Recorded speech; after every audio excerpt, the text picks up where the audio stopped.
বর্তমানে বাংলার পরিস্থিতিটা ঠিক কি সেটা তো আমি আপনি আমরা সবাই জানি। বাংলায় যেন দিকে দিকে শুধুই আগুন জ্বলে উঠছে। বলা ভালো যে অশান্তির ঘটনা তত বাড়ছে যত যেন ভোট এগিয়ে আসছে। আর এবারে আরও একটা বিষয় সামনে এলো। মুখ্যমন্ত্রী মমতা বন্দ্যোপাধ্যায়ের মন্ত্রী এবারে হুঁশিয়ারি দিয়েছেন, ইডি তল্লাশি করতে গেলেই কি মার খাবে বাংলায়? এই কথাটা যখন ঘোরাফেরা করছে তখন সামনে এসেছে একটা হুঁশিয়ারি। এখন বাংলার একটা জায়গা হয়েছে, এরপর ইডি অভিযান করলে সারা দেশে জনবিস্ফোরণ হবে। ভারতের যেখানে যেখানে বিজেপি সরকার নেই সেখানে ইডি যাচ্ছে, আর সব যুধিষ্ঠির ছেলে। আসামে হেমন্ত বিশ্ব শর্মা যুধিষ্ঠির ছেলে। যেখানে যেখানে বিজেপি সরকার আছে সেখানে ইডি দুর্নীতি দেখতে পাচ্ছে না। এই জনবিস্ফোরণ ভারতে হবে। সাংবাদিকদের সামনে মেজাজ হারিয়ে কার্যত হুঁশিয়ারি দিলেন শোভনদেব চট্টোপাধ্যায়। গত শুক্রবার উত্তর চব্বিশ পরগনা জেলার সন্দেশখালীতে তৃণমূল কংগ্রেস নেতা শাহজাহান শেখের বাড়িতে অভিযান চালানোর সময় বিক্ষোভের মুখে পড়তে হয় ইডি কর্মকর্তাদের। ইডি এবং নিরাপত্তা বাহিনীর কর্মকর্তাদের উপরে হামলার অভিযোগ ওঠে শেখ শাহজাহান এবং তার অনুগামীদের বিরুদ্ধে। তাতে বেশ কয়েকজন ইডির কর্মকর্তা আহত হয়েছেন, আর ওই ঘটনার পর থেকেই পলাতক রয়েছেন শেখ শাহজাহান। সোমবার মধ্যমগ্রামে দলের কোর কমিটির বৈঠক ছিল। সোমবার মধ্যমগ্রামে দলের কোর কমিটির বৈঠক শেষ হলে শেখ শাহজাহানকে নিয়ে প্রশ্ন করতে একেবারে মেজাজ হারিয়ে বসলেন রাজ্যের কৃষিমন্ত্রী শোভনদেব চট্টোপাধ্যায়। উল্টে এই বিক্ষোভকেই কার্যত সমর্থন জানালেন কৃষিমন্ত্রী। তার মতে এখন বাংলার একটা জায়গায় জনবিস্ফোরণ হয়েছে, এরপর সারা দেশেই জনবিস্ফোরণ হবে। কৃষিমন্ত্রী শোভনদেব চট্টোপাধ্যায় কি বলছেন শোনাবো আপনাদের। আরে ভাই, এই তো জনবিস্ফোরণ হবে এরপরেতে। এখন তো সব একটা জায়গায় হয়েছে, এরপরে সারা বাংলা জুড়ে জনবিস্ফোরণ হবে এবং ভারতবর্ষে যেখানে যেখানে বিজেপি সরকার নেই সেখানে ইডি যাচ্ছে, আর সব যুধিষ্ঠিরের ছেলে পুলে। আসামে হেমন্ত বিশ্ব শর্মা যুধিষ্ঠিরের ছেলে।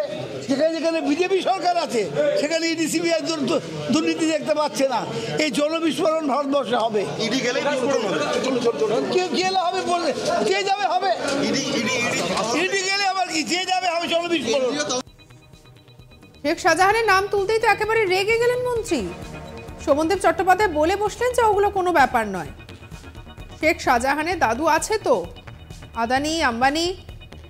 ক্যাগের রিপোর্টই বলছে যে বিজেপি সরকার প্রায় 6 লক্ষ কোটি টাকার দুর্নীতি করেছে। সেখানে শাহজাহান কে? শাহজাহান ধোপে টেকে? তবে আইন আইনের মতো চলবে। কে বলছেন না কৃষিমন্ত্রী শোভনদেব চট্টোপাধ্যায়। তিনি বলছেন যে ওগুলো কোনো ব্যাপার নয়। শেখ শাহজাহানের দাদু আছে তো, আদানি আম্বানি। ক্যাগের রিপোর্ট বলছে যে বিজেপি সরকার প্রায় 6 লক্ষ কোটি টাকা দুর্নীতি করেছে। কি বলেছেন শুনবো। ওগুলো কোনো ব্যাপার না। শেখ শাহজাহানের দাদু আছে তো, আদানি আম্বানি। আজকে আমায় বলো তো ভাই, ক্যাগ বলছে, ক্যাগ আমি না, ক্যাগ বলছে 5.7 লক্ষ কোটি টাকা দুর্নীতি হয়েছে বিজেপি সরকারের আমলে, কেন্দ্রীয় সরকারের আমলে। তার কাছে কে? শাহজাহান কে? শাহজাহান তার ধোপে টেকে, তার শাহজাহান ধোপে টেকে। তাহলে এসব কথা বলো কেন? আগে জিজ্ঞেস করো না যে কেন্দ্রীয় সরকার কত টাকা দুর্নীতি করেছে বলুন। আমি বলছি না, ক্যাগ বলছে 5.7 লক্ষ কোটি টাকার দুর্নীতি হয়েছে। ওইগুলো দেখেন। আরে ভাই, দুর্নীতি সরকার আইন আইনের মতো চলবে, আইন আইনের মতো চলবে। একই সঙ্গে শোভনবাবু বলেন, আমাদের ছাত্র পরিষদ আছে, ওদের ইডি আছে, আমাদের টিএমসিপি আছে, ওদের সিবিআই আছে, আমাদের ট্রেড ইউনিয়ন আছে, ওদের আইটি আছে। এই লড়াইটা হবে। কৃষিমন্ত্রী শোভনদেব চট্টোপাধ্যায় কি বলেছেন শুনুন। অপকর্মের বিরুদ্ধে, গণতন্ত্র হত্যার বিরুদ্ধে ওদের, আমাদের তৃণমূল যে ছাত্র পরিষদ আছে ওদের ইডি আছে, আমাদের তৃণমূল যুব কংগ্রেস আছে ওদের সিবিআই আছে, আমাদের তৃণমূল ট্রেড ইউনিয়ন আছে ওদের ইনকাম ট্যাক্স আছে। আমাদের এই লড়াইটা লড়াই হবে, এই লড়াই হবে আমাদের। ওদের কোনো সংগঠন নেই, ওদের কেবলমাত্র অত্যাচার করার জন্য গণতন্ত্রকে হত্যা করার সংগঠন আছে। সেই গণতান্ত্রিক সংগঠন দিয়ে আগামী দিন বিজেপিকে মোকাবেলা করব। সোমবার মধ্যমগ্রামে দলের কোর কমিটির বৈঠকে শোভনদেব ছাড়াও উপস্থিত ছিলেন ব্রাত্য বসু, চন্দ্রিমা ভট্টাচার্য, সৌগত রায় সহ দলের একাধিক নেতা নেত্রীরা। আর সেখানেই যেন একেবারে কার্যত মেজাজ হারিয়ে ফেললেন মন্ত্রী ঠিক কি বলেছেন সেটা তো আপনাদেরকে শোনালামই। তবে বর্তমানে সন্দেশখালী ঘটনা নিয়ে একেবারে বাংলা যেন আগুন জ্বলছে, বাংলায় বলা চলে যেন দিকে দিকে যেন একেবারে সেই নিয়েই তো প্রশ্ন উঠছে। ইডি তল্লাশি করতে গেলেই কি মার খাবে বাংলায়, এই প্রশ্নটাও বর্তমানে উঠে এসেছে। আর ইতিমধ্যেই যেটা জানা গিয়েছে যে এখন বাংলার যে পরিস্থিতি তাতে ইডি অভিযান করলে নাকি জনবিস্ফোরণ হবে। কে বলছেন? না রাজ্যের মন্ত্রী বলছেন। কি বলেছেন তিনি, কিভাবে তিনি ঠিক হুঁশিয়ারি দিয়েছেন দেখবো আরো একবার। আরে ভাই তো জনবিস্ফোরণ হবে এরপরেতে, এখন তো সব একটা জায়গায় হয়েছে, এরপরে সারা বাংলা জুড়ে জনবিস্ফোরণ হবে এবং ভারতবর্ষে যেখানে যেখানে বিজেপি সরকার নেই সেখানে ইডি যাচ্ছে আর সব যুধিষ্ঠিরের ছেলে পুলে। আসামে হেমন্ত বিশ্ব শর্মা যুধিষ্ঠিরের ছেলে, যেখানে যেখানে বিজেপি সরকার আছে সেখানে ইডি সিবিআই দুর্নীতি দেখতে পাচ্ছে না। এই জনবিস্ফোরণ ভারতবর্ষে হবে। ইডি গেলে বিস্ফোরণ হবে।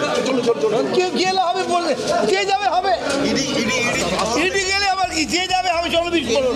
আরে ভাই এদিন একেবারে সাংবাদিকদের সামনে মেজাজ হারিয়ে ফেলেন এবং কার্যত হুঁশিয়ারি দিয়ে বসেন শোভনদেব চট্টোপাধ্যায়।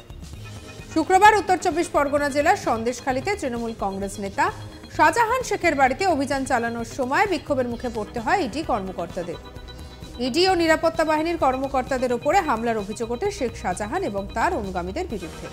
আর তাতেই বেশ কয়েকজন ইডি কর্মকর্তা আহত হন।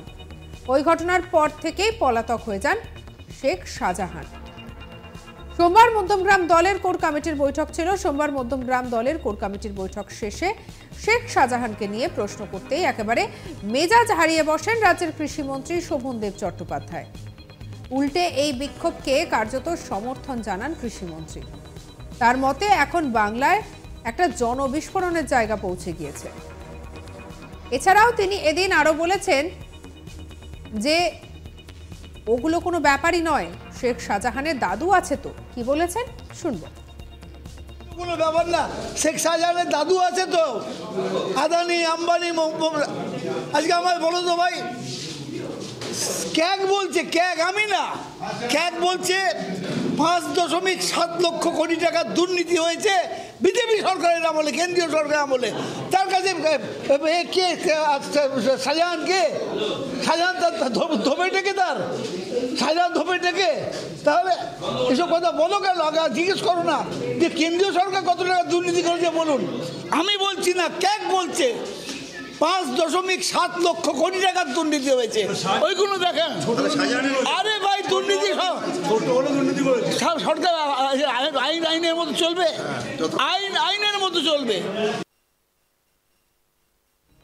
সঙ্গে রাখুন আজ তাক বাংলাকে। অন্যান্য খবরের জন্য লাইক করুন, শেয়ার করুন, সাবস্ক্রাইব করুন আজ তাক বাংলার ইউটিউব চ্যানেলকে। আমরা এখন রয়েছি হোয়াটসঅ্যাপেও, তাই ফলো করে নিতে ভুলবেন না।